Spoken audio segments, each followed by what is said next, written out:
Hello to all my dear students, कैसे हैं आप सभी। स्वागत है आप सभी का अनअकैडमी पर। मैं पारुल सिंह, आपकी हिंदी एजुकेटर, आप सभी का स्वागत करती हूं आज के सेशन में। कैसे हैं सभी लोग भाई। एग्जाम देने के लिए जा रहे हैं, बहुत ज़्यादा समय जो है वो बाकी नहीं रह गया है। तो हमें काफ़ी सारी ऐसी चीज़ें हैं जिनसे हमें बचना है, यानी कि जब हम एग्जामिनेशन हॉल में होते हैं तब हमें बचना है कि कौन कौन सी गलतियां हमें एग्जाम देते समय नहीं करनी है। वैसे तो काफ़ी सारे बच्चे इतने इंटेलिजेंट और होशियार हैं ही मेरे कि उन्हें पता है कि ऐसी छोटी-छोटी गलतियों से हमें बचते हुए रहना है। लेकिन ये उनके लिए है जो पहली बार परीक्षा दे रहे हैं, जिन लोगों को थोड़ा-सा डर है, जिन लोगों को काफ़ी सारी चीज़ें नहीं पता होती हैं। मेरे काफ़ी ऐसे भोले-भाले बच्चों के लिए भी बहुत सारी चीज़ें हैं जो मुझे उन्हें समझानी हैं। तो चलिए शुरू करते हैं। तो पहली बात यहाँ पर अगर मैं बताऊँ कि आपके पास पेपर 1 और पेपर 2 2 पेपर हैं। दोनों पेपर में आप लोगों के पास 150 क्वेश्चंस हैं। और सबकी सबसे बड़ी बात ये है यहाँ पर जो चीज आपको याद रखनी है कि इस बार आप लोगों का पेपर है कैसा। आप लोगों का पेपर जो है वो ऑनलाइन नहीं है, आपका पेपर ऑफलाइन है। और जब पेपर ऑफलाइन होता है तो आप किसी भी क्वेश्चन को स्किप करके दूसरे क्वेश्चन पर जा तो सकते हैं, लेकिन उस क्वेश्चन पर वापस आने के लिए उतना समय नहीं होता है, क्योंकि वहां पर आपको कोई भी हाईलाइटेड क्वेश्चन नहीं दिखता है जैसा हमें ऑनलाइन में दिखता है। अगर ऑनलाइन एग्जाम में आप किसी क्वेश्चन को स्किप करते हैं तो क्वेश्चंस वहां पर जहां पर सभी एक साथ क्वेश्चन होते हैं वहां पर क्वेश्चन एक अलग मार्क में एक अलग कलर के साथ में आपको दिखते हैं। तो बात यहाँ पर करते हैं कि जब आप इन 150 क्वेश्चंस में पेपर देने के लिए जा रहे हैं तो एक कार्य आप कर सकते हैं। आप सबसे पहले पूरे पेपर को क्या करें, लाइन टू लाइन, यानी जिस सीरीज में पेपर दे रखा है उस सीरीज में सभी क्वेश्चंस को अटेम्प्ट कर लें एक बार में। कहने का तात्पर्य ये, जिस क्वेश्चन पे बहुत ज्यादा वक्त लग रहा है उसे छोड़ दें। जैसे मान लो मैंने क्वेश्चन पेपर शुरू किया, जैसे ही मैंने क्वेश्चन पेपर शुरू किया है मैंने शुरुआत की फर्स्ट क्वेश्चन से, और मैंने जब फर्स्ट क्वेश्चन मुझे आ रहा है मैंने टिक कर दिया, नहीं आ रहा है स्किप कर दिया।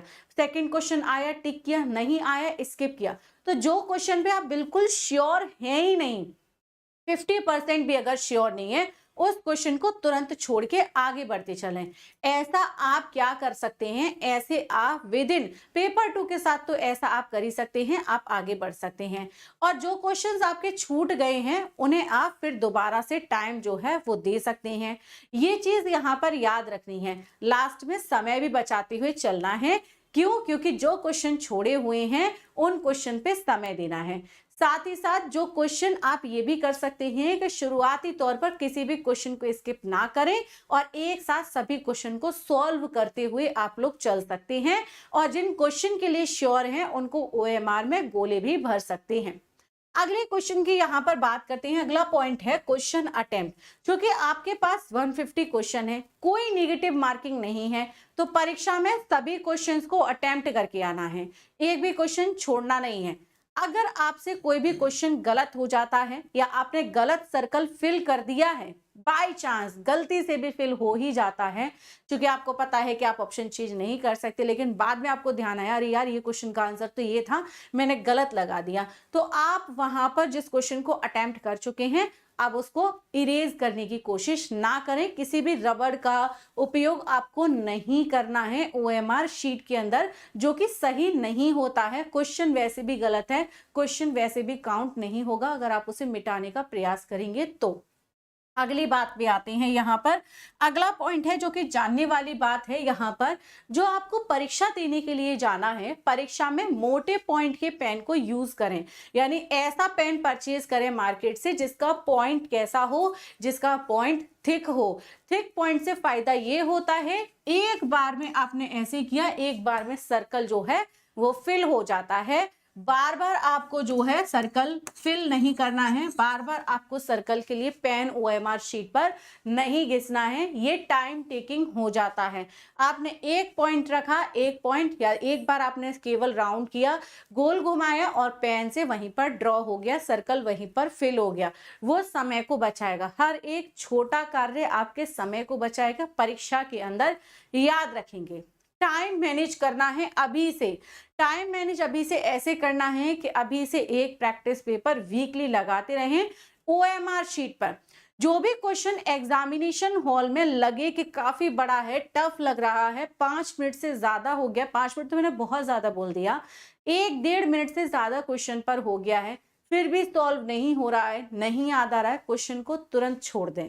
उसके बाद उस क्वेश्चन को छोड़ना, यानी कि अब आपको पेपर में ये चीज सीखनी है कि कैसे क्वेश्चंस को छोड़ना है और कौन कौन से क्वेश्चंस को करना है। इस बात को आप जितनी जल्दी समझ लेंगे, ऑफलाइन पेपर देने में उतना ही बेहतर होता है। क्वेश्चन छोड़ना जरूरी है ताकि जो क्वेश्चन आपको आते हैं उन पर समय देके आप उन्हें सही कर सकें।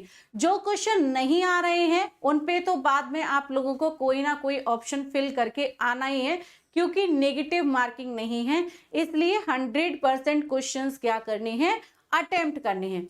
अगर परीक्षा के अंदर कोई भी आपसे ये बोलता है कि आपकी अगर रोल नंबर भरते वक्त कोई गलती हो रही है, नाम फिल करते वक्त कोई गलती हो रही है, इस प्रकार की गलतियां नहीं करनी है, कोशिश करनी है बड़ी धैर्य के साथ, सावधानी पूर्वक इनको फिल करें।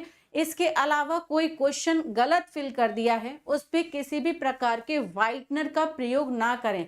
मोस्ट ऑफ द बच्चे ये सोचेंगे कि भाई व्हाइटनर लेके चलते हैं तो परीक्षा के अंदर क्या हो जाएगा, हम OMR गोलों को अगर कोई गलत हो जाएगा तो उसे सही कर लेंगे।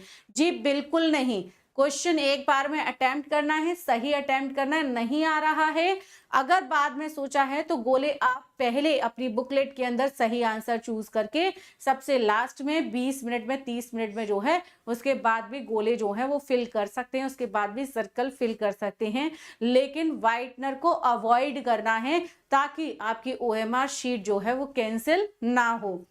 ये सभी पॉइंट ऐसे हैं जो आपको याद रखनी है। इसके साथ ही साथ यहाँ पर अगर मैं आप लोगों से कहूँ कि अगर आप लोगों ने अभी तक 7 डेज फ्री ट्रायल में एनरोल नहीं किया है, गाइज अभी जाइए 7 डेज फ्री ट्रायल में एनरोल कीजिए, क्योंकि ये बिल्कुल फ्री है। आप अपने पेपर 1 पेपर 2 दोनों के साथ ही जुड़ सकते हैं। साथ ही साथ आपका पेपर 1 में कोई भी यूनिट अगर आप लोगों को टफ लग रही है, उस यूनिट के लिए आप जुड़ें। पेपर 2 आपका कोई भी विषय है, उस विषय के लिए जुड़ें। मेरे साथ हिंदी के लिए जुड़ सकते हैं, बाकी सभी फैकल्टीज के साथ भी आप लोग जुड़ सकते हैं, बिल्कुल फ्री ऑफ कॉस्ट। आपको 1 रुपए भी यहाँ पर नहीं देना है। साथ ही साथ यहाँ पर मैं आप लोगों को बताऊं कि इसमें बेनिफिट क्या क्या हैं। तो बेनिफिट्स की यहाँ पर आपको कंप्लीट स्टडी मटेरियल मिल जाएगा, अनलिमिटेड टाइम का आप लोगों को 7 डेज में आप कितनी बार भी क्लासेस को देख सकते हैं, किसी भी क्लास को देख सकते हैं, किसी भी यूनिट को पढ़ सकते हैं। जो भी यूनिट आपको टफ लग रही है उस यूनिट को आप पढ़ सकते हैं। साथ ही साथ आप लोग टेस्ट सीरीज भी दे सकते हैं, अगर आप चाहें तो टेस्ट सीरीज भी आप लोगों के लिए अवेलेबल है। Clear guys? तो आज ही जाएं, एनरोल करें, साथ ही साथ पारुल सिंह के नाम से ऐप को डाउनलोड करेंगे और सर्च बार में पारुल सिंह के नाम से मुझे फॉलो भी करेंगे, क्योंकि मेरी सभी फ्री और स्पेशल क्लासेस से भी तो जुड़ना है। आज के लिए इतनी ही मुलाकात करते हैं, बाकी का मिलते रहेंगे। Thank you so much guys, bye bye, take care.